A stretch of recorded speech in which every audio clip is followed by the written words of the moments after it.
আসসালামু আলাইকুম। আমি ডাক্তার সরোয়ার, হোমিও কনসালটেন্ট।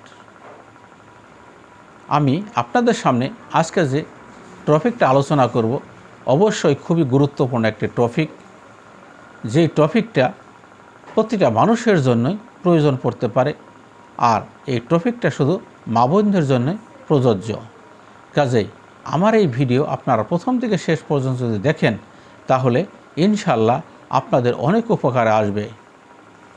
আর আমার এই ভিডিও যদি সাবস্ক্রাইব করে রাখেন, আমি বিভিন্ন ধরনের ভিডিও বিভিন্ন সময় আপনাদের জন্য আপলোড করে থাকি, তাহলে আপনাদের অনেক কাজে আসবে। আজকের যে টপিকটা আলোচনা করব, জরায়ু টিউমার বা ক্যান্সার বিনা অপারেশনে কীভাবে আপনারা ভালো করবেন। টিউমার বা ক্যান্সার বা সিস্ট যাই হোক, এই রোগগুলি কিন্তু বিনা অপারেশনে কারো জন্য 1-2 মাস, কারো ক্ষেত্রে 2-4 মাসে এই রোগী পূর্ণাঙ্গভাবে সুস্থ হতে পারেন।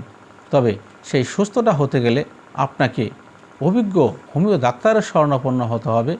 এই সমস্ত ডাক্তারগণ লক্ষণভিত্তিক ভালো ওষুধের মাধ্যমে যখন আপনাদের চিকিৎসা করেন, তখন ইনশাল্লাহ আপনারা সুস্থ হবেন।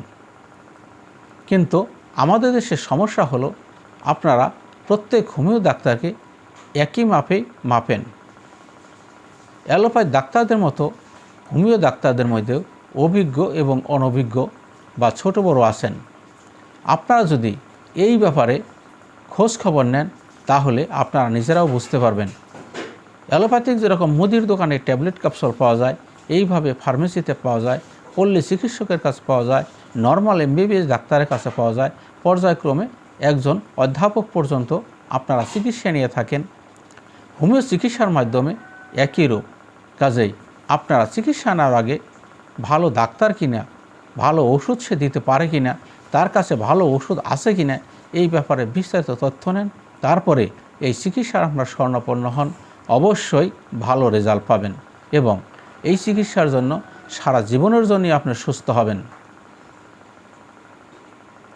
আমার এই ভিডিও আপনাদের আশা করি অনেক কাজে লাগবে, কারণ এই ধরনের অনেক ভিডিও আমি আর আপলোড করা আছে এবং মাঝে মাঝে আমি আপলোড করে থাকি। কাজেই আমার ভিডিও যদি আপনারা সাবস্ক্রাইব করে রাখেন, তাহলে যখন যে ভিডিও আমি আপলোড করি সাথে সাথে আপনারা পেয়ে যাবেন। তাতে করে আপনাদের উপকার আসবে। আজকের মতো বিদায় নিচ্ছি। আসসালামু আলাইকুম।